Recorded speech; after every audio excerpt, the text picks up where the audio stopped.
Также у нас идут доделки по домику. Женя как раз там затирает плитку. Вот видите, на цоколе. Ведерко с водичкой у нас стоит сразу.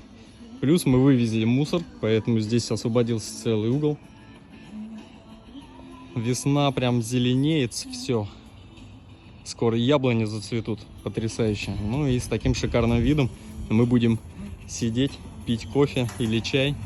Потому что вот этого сарая не будет. У нас здесь полностью открытое пространство. Будем смотреть на соседей, как они работают.